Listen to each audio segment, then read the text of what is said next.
Salut la gang, bienvenue à Radio B52, le podcast de Québec qui diffuse mondialement.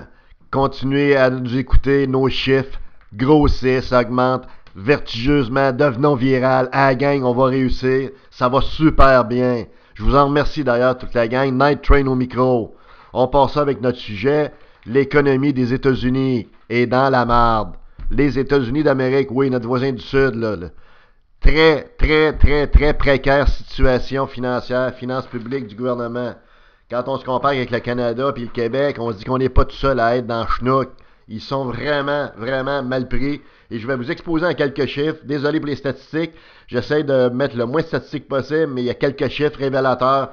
Je vais commencer par vous donner d'abord la situation globale du pays, puis après ça, on va parler des finances publiques, okay, de la dette. Premièrement, il y a 80% de la population américaine qui est aujourd'hui de 324 millions en date du 28 octobre. C'est quand même du monde à nourrir. 80% de 324 millions sont considérés comme pauvres, selon les standards même des économistes américains. Ça, c'est 8 personnes sur 10. Donc, quand on se promène dans les États-Unis, on voit de la richesse, on voit des Lexus de luxe, des Porsche, des Ferrari, c'est sûr, parce que les autres 20% sont très riches. Fait qu'en quelque part, ça fait un cover-up, tu sais. Tu regardes le outside, c'est beau, mais inside the box, c'est moins beau un peu. 80% donc. Il y a 72% des travailleurs aux États-Unis qui gagnent moins que 5 000 $ par année. Ça, c'est à peu près 415 $ par mois.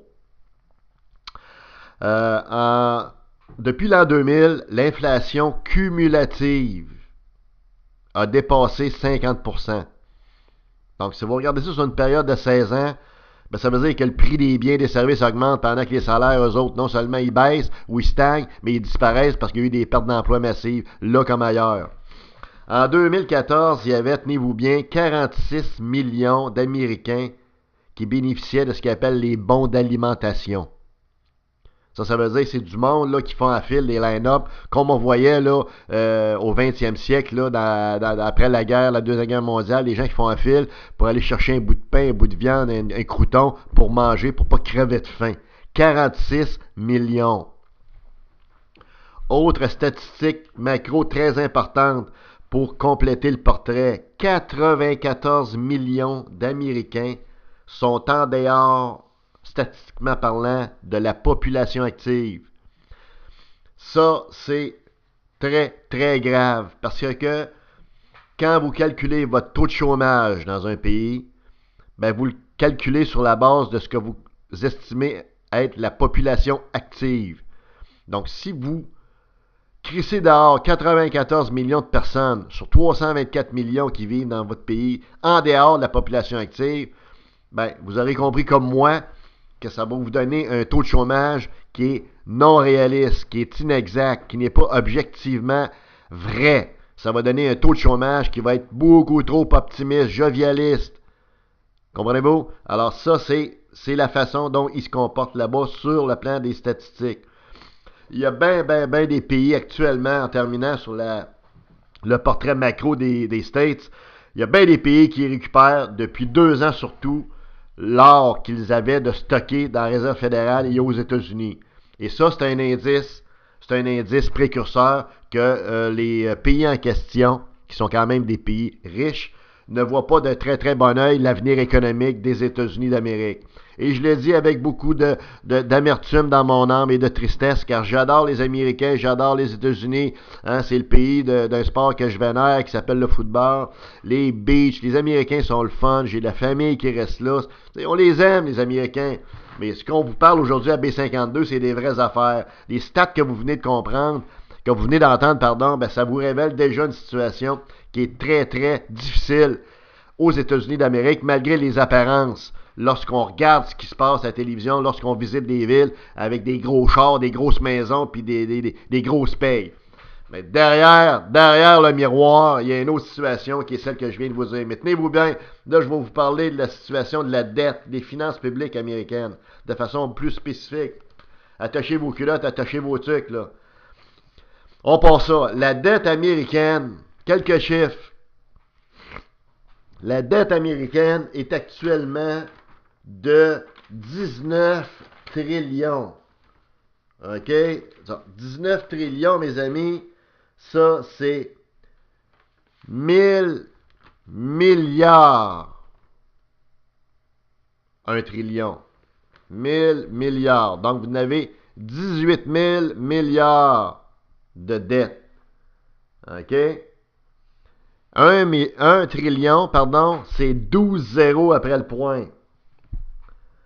Alors, vous comprendrez que ça va très mal, là. C'est des bidous, cette affaire-là. Juste pour vous donner une idée, en 2014, la dette des États-Unis était de 18 trillions. Donc, dans à peine 2 ans, la dette a augmenté, la dette publique a augmenté de 1 autre trillion.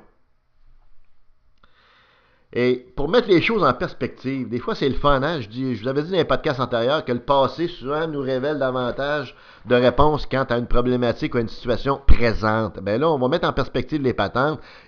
Ça a pris 2 siècles, donc 200 ans, pour atteindre le premier trillion. Ça s'est fait en 1981, sous la présidence de Ronald Reagan. OK? Par la suite, c'est en 2000, lors de l'arrivée du président George Bush, que pendant cette présidence-là, de 2000 à 2008-2009, qu'on a augmenté la dette de 1 trillion à 10 trillions. Et le règne d'Obama qui se termine de 2009 à aujourd'hui, ben, en 8 ans, il a aussi augmenté, lui, la dette sous sa présidence de 10 autres beaux trillions. Fait qu'on est rendu à 20 trillions.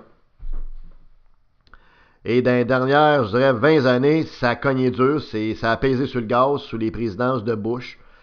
On comprend que sous la présidence de Bush, le facteur qui a fait exploser la dette, c'est la guerre en Irak puis toutes les guerres périphériques. Les États-Unis sont impliqués dans un paquet de conflits de façon permanente.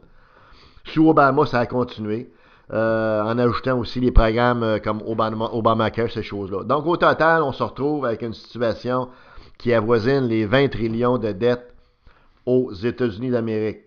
Le gouvernement américain, tenez-vous bien, dépense à chaque heure 100 millions de plus qu'il n'encaisse de revenus. OK? À chaque heure.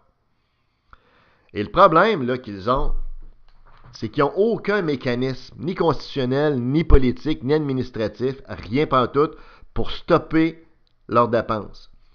Le gouvernement fédéral a un carnet de chèques en blanc à sa portée tout le temps. Il peut emprunter sans limite en augmentant le plafond de la dette, comme il le fait régulièrement lors des dernières crises.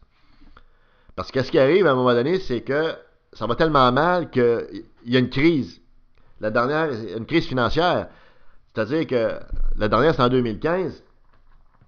C'est que là, le gouvernement peut être en défaut de paiement s'il n'y a pas une augmentation du plafond de la dette. Le gouvernement n'a plus d'argent pour être capable de payer les intérêts de sa dette. Pas le capital, là, les intérêts de sa dette.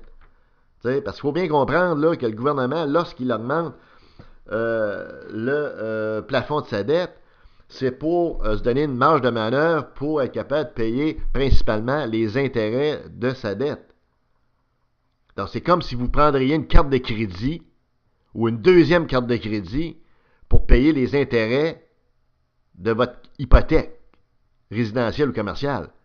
Ça ressemble à ça. Vous voyez un peu la dramatique de la patente, là. C'est que là, on est vraiment, excusez le mot, là, mais dans la chenoute, dans la merde jusqu'au cou, là, quand on commence à faire des niaiseries de même. Ben là, c'est au niveau d'un pays qui s'appelle les États-Unis d'Amérique qu'on procède comme ça. La dette, cette dette-là de près de 20 trillions a augmenté de 83% dû à 4 programmes de dépenses. Le premier, c'est Medicare. Ça, c'est le programme d'assurance santé pour les gens qui ont 65 ans et plus. L'autre s'appelle Medicaid. C'est pour, encore une fois, l'assurance santé, mais pour les gens très, très pauvres, complètement démunis. Ensuite, il y a le programme mis en place par le président actuel, Obamacare, qui coûte de l'argent. Puis finalement, on a le paiement des retraités du gouvernement fédéral puis des organismes qui assujettissent ce gouvernement-là. Ces 4 programmes-là sont ceux qui cause l'augmentation faramineuse, exponentielle, logarithmique, vertigineuse de la présente dette américaine. Fait que si les Américains s'attaquent pas à ces quatre programmes-là, ne trouvent pas le moyen de rationaliser ça, de diminuer les services, de couper les dépenses, ben ils s'en vont down the drain, ils s'en vont dans un trou noir. Là. Un trou noir, puis le fond, on ne sait pas où il est, mais on sait que dans le fond du trou, tu es en faillite. Tu es en faillite technique, même si un pays ne peut pas être en faillite, tu es en défaut de paiement. Comprenez? Alors, si on fait absolument rien pour avoir cette situation-là, on va atteindre 25 trillions avant 2020. Ça, 2020, c'est demain, parce qu'on est bientôt en 2017. Là. Et les projections des économistes, si toujours rien n'est fait, ben ça va être une dette de 30 trillions en 2024. 2024, ça non plus, c'est pas loin. Ben, on voit que l'augmentation là est multipliée, exponentielle. Fait que c'est pas un cadeau. Quelques autres chiffres pour terminer. La dette des États-Unis est due à des créanciers internationaux à la hauteur de 34%, dont des gouvernements. Les principaux gouvernements, les deux plus importants créanciers des gouvernements étrangers, ben c'est la Chine et le Japon. Okay? Ils doivent à peu près 500 milliards, les Américains, à chacun de ces pays-là. Fait que c'est pas trop rose comme situation, comme vous le voyez, mes amis. Il y a 41% de la dette qui est due à des institutions américaines, comme la Réserve fédérale ou les États américains eux-mêmes. Donc, c'est pas trop facile, tu sais. Le risque de tout ça, comme je le disais, en bout de ligne, c'est que on arrive dans une situation de défaut de paiement où il pourrait y avoir quelques conséquences. Les premières, c'est un government shutdown qui amène une abolition, une interruption temporaire des services publics. Une interruption qui fait en sorte que des employés du gouvernement ne sont pas payés pendant quelques jours, pendant quelques semaines, que des services vont être réduits ou abolis. Bref, on n'aura pas le choix de prendre notre tour par les comptes. C'est ça qui guette le gouvernement. Ensuite, ce qui peut arriver s'il y a un défaut de paiement ou si la situation perdure, c'est une augmentation évidemment des taux d'intérêt. Et une augmentation des taux d'intérêt aux États-Unis a un effet au Canada et un effet un peu partout dans le monde, vous comprendrez.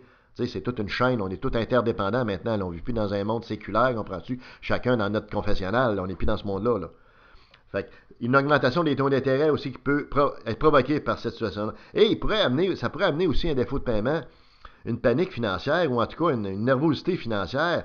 Et ça pourrait amener une sérieuse correction boursière. Je ne parlais pas d'un crash, là, je ne veux pas être overreactive, là, mais certainement une correction boursière et donc une diminution des valeurs des stocks, de vos actions à la bourse, de tout le monde qui en a.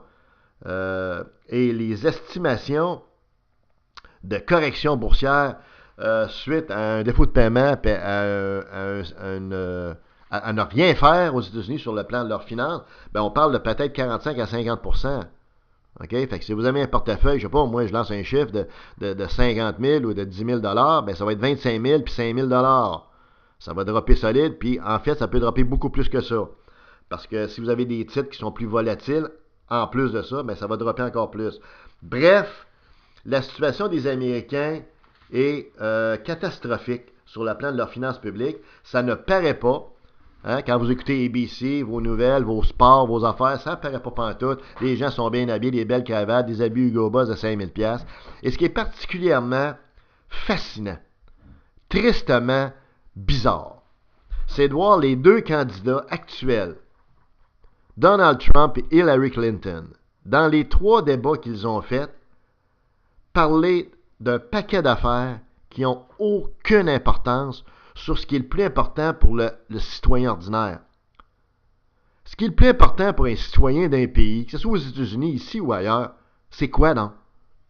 Ben, je pense que pour la majorité du monde, c'est votre standard de vie. C'est notre standard de vie. C'est l'argent qu'on a dans nos poches pour être capable de vivre comme du monde, de se payer peut-être des petits luxes, se payer une maison, faire vivre notre famille. Bref, être capable de vivre adéquatement, correctement, avec un minimum de confort, puis de manger 3 repas par jour. On s'entend que c'est ça?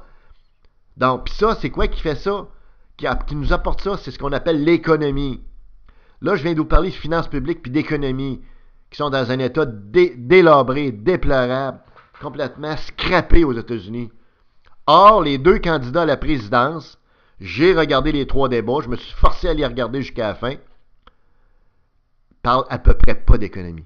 Ils n'ont pratiquement pas parlé des problèmes de finances publiques dont je viens de vous parler, des problèmes économiques, des sans-emploi, des statistiques réelles qui sont dramatiques par rapport aux statistiques publiques qui sont, elles, beaucoup trop optimistes. Rose, Pinky. Ces candidats-là sont irresponsables d'une certaine façon. Tu sais, Trump parle des emails de Clinton. Clinton parle que Trump a pas montré ses rapports d'impôts. Oh, surprise, imagine-toi. C'est-à-dire, l'impôt étant ce qu'elle est aux États-Unis, on sait très bien que les businessmen ne payent pas d'impôts, pour au contraire. Alors, mais c'est comme ça, puis elle le sait très bien. Donc, bref, on parle de choses anecdotiques, de choses qui n'ont aucune importance, autant Clinton que Trump. On va dire, en passant, Trump, on s'entend que le gars, il a perdu les pédales un petit peu. C'est de valeur parce qu'il avait une couple de bonnes idées, notamment sur l'immigration. Clinton, elle, ben, c'est une technocrate. C'est une personne qui n'a jamais rien fait de sa vie à part brosser des papiers, comme tous les hauts fonctionnaires ici à Québec. C'est des brosseux de papier, puis des gens qui font des beaux sourires, qui s'attendent juste d'avoir leur pension avec un gros salaire. C'est tout. Fait que, il n'y a rien à attendre de ces deux candidats-là. D'ailleurs, 60% des Américains sont déçus des deux candidatures. Donc, je termine en disant ça. La situation va devoir être adressée par le nouveau président ou la nouvelle présidente en janvier. Parce que la prochaine crise financière qui va demander au Congrès de voter soit une rationalisation drastique des dépenses ou une augmentation à nouveau du plafond de la dette pour dégager une marge de manœuvre pour être capable de payer les intérêts de la dette puis tout le reste, ben ça va se faire en mars 2017. Le nouveau président rentre en fonction officiellement en janvier 2017. Donc, Hillary Clinton ou Trump vont avoir beaucoup de plaisir à gérer une première crise financière à peu près un mois et demi, même en fait en rentrant dans le bureau ovale. Je ne sais pas ce qu'ils vont faire. Ce que je sais par contre, même si je ne suis pas économiste, c'est que tu ne peux pas poursuivre dans cette voie-là indéfiniment, sans mettre en péril l'ensemble de ta population, l'ensemble de ton économie, et par le fait même, l'ensemble de l'économie mondiale, parce que les États-Unis font affaire avec le monde entier. Dans notre cas, nous autres, 80% de nos exportations sont achetées par les Américains. Fait qu'on a intérêt à se soucier de ce qui se passe là-bas. C'est pour ça que Radio B52 vient de faire un podcast sur cette situation-là, qui est très grave. Est-ce que vous l'avez entendu ailleurs, avec une synthèse comme ça, avec les chiffres principaux, tout ça? Non! Vous l'aurez entendu ici. Night Train au micro.